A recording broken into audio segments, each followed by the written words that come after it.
অনেকে হয়তো মন্তব্য করছেন যে হঠাৎ করে আমি গাইবান্ধা জেলায় সনাতন ধর্মাবলম্বী এখানে এসেছি বক্তব্য দেওয়ার জন্য হয়তো আশ্চর্য বোধ করতেছেন। আমি দীর্ঘদিন যাবৎ বাংলাদেশ জামাতে ইসলামীকে সমর্থন করি এবং ভালোবাসি।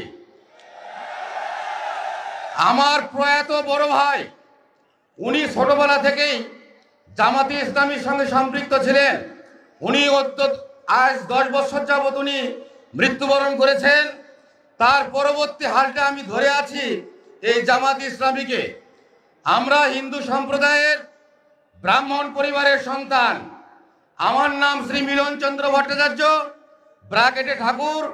আমি গাইবান্ধা জেলা পলাশবাড়ী উপজেলার 4 নং বরিশাল ইউনিয়নের বাসুদেবপুর সার্বজনীন দুর্গা মন্দিরের বর্তমান কর্তব্যরত পুরোহিত। এবং সাগাটা ফুলছড়ি উপজেলা যারা এসেছেন, আমি 2008 সাল থেকে 11 সালের 11ই নভেম্বর পর্যন্ত ভরতখালী কালী মন্দিরের পুরোহিত ছিলাম। আমি দীর্ঘদিন রাজনীতির সঙ্গে আমি জড়িত। আমার ইউনিয়নের আপনারা জানেন সে 2014 সালে আমাদের বর্তমান 4 নং বরিশাল ইউনিয়নের জামাতে আমির শামীম প্রধান ভাই, তার সঙ্গে আমি একসঙ্গে জামাতে ইসলামী কাজ করি। শুধু এই কাজ করতে গিয়ে আমি আওয়ামী লীগের চেয়ারম্যানের হাতে নির্যাতিত এবং এখন পর্যন্ত আমি গাইবান্ধার কোর্টে আমাকে হাজিরা দিতে হয় এবং আমি 4 দিন জেল কেটেছি। এটাই আমার পরিচয়। এখন আজকে আমি কেন জামাতে ইসলামীকে ভালোবাসি এটা তো আপনাদের শোনা দরকার। আমি একটি জিনিস জানি যে আমরা হইলাম ধর্মযাজক। যাদের মধ্যে ধর্ম জ্ঞান বিবেক বুদ্ধি আছে তারা কখনোই অন্যায় অবিচারে যেতে পারে না। এই জন্যই আমি ধর্মীয় সংগঠনকে প্রাধান্য দিয়ে আমার বংশধরকে আগামীতে এই ধর্মপরায়ণ জামাতে ইসলামীকে সমর্থন করার জন্য আমি বারংবার আহ্বান করে যাই। আমি গাইবান্ধা জেলার সনাতন ধর্মাবলম্বী সকল হিন্দু সম্প্রদায়কে জাগ্রত হওয়ার জন্য আহ্বান করছি। ইতিপূর্বে আপনারা যে একটা ইতস্তত ভোট করতেন, হয়তোবা জামাতে ইসলামীতে আপনারা ভোট দিতে চাইতেন, দলে যাইতে চাইতেন, কিন্তু অনেকে বিশ্বাস করতো না যে এরা সবাই আওয়ামী লীগ। কিন্তু আজ কিন্তু সেই দিন আর নেই। আওয়ামী লীগ 1971 সালের পর থেকে আমাদেরকে শুধু নির্যাতনে ব্যবহার করেছে, কিন্তু কোনো হিন্দু কিন্তু আওয়ামী লীগের কাছে থেকে কিছু পায় নাই। এই আওয়ামী লীগ আমাদের ঘাড়ে বন্দুক ফুটাইয়া তারা এই দেশের অর্থ লুট করে বাইরে নিয়ে গেছে।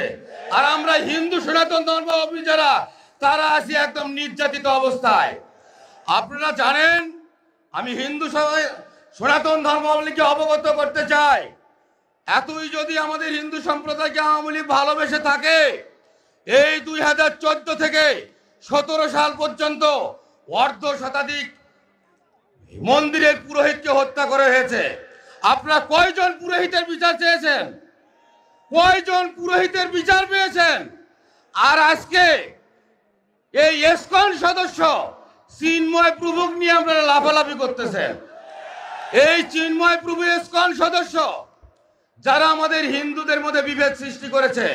আপনারা উত্তরবঙ্গে ইউটিউব সার্চ দিলে দেখতে পারবেন রায়ন চক্রবর্তী শুভ, তার সঙ্গে এই ইসকন সদস্যদের কত বাকবিতণ্ডা হয় বা হয়ে আসছে।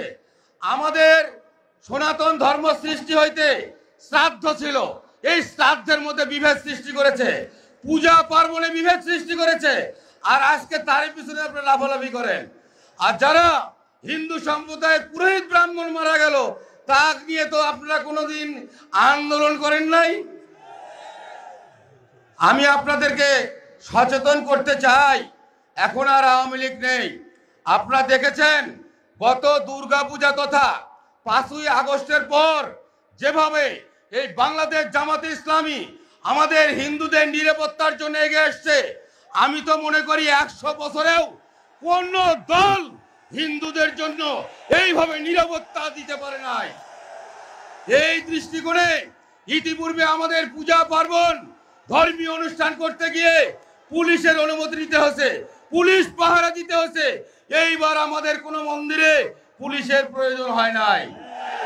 আমি চাই যে আজীবন আমাদের বাংলাদেশের জামাতে আমির ডক্টর শফিকুর রহমান, আমি মনে করি উনি সম্ভাব্য প্রধানমন্ত্রী। উনি যদি এই দেশের দায়িত্ব পেয়ে যায়, আমরা আজীবনের জন্য কোনো নির্যাতিত হব না। আমাদের কোনো ধর্ম অনুষ্ঠান করতে গিয়ে কোনো পুলিশ নিরাপত্তার প্রয়োজন হবে না। আসুন আমরা দল মত ধর্ম বর্ণ নির্বিশেষে এই 5টি বছরের জন্য ডক্টর শফিকুর রহমানকে আমরা প্রধানমন্ত্রী করে বাংলাদেশকে বিশ্বের মধ্যে একটা মডেল দেশে রূপান্তরিত করব। এই বলিয়ে আমি আমার সংক্ষিপ্ত বক্তব্য শেষ করছি। আপনারা সবাই আমার জন্য দোয়া আশীর্বাদ করবেন, আমিও আপনাদের জন্য দোয়া এবং আশীর্বাদ করছি।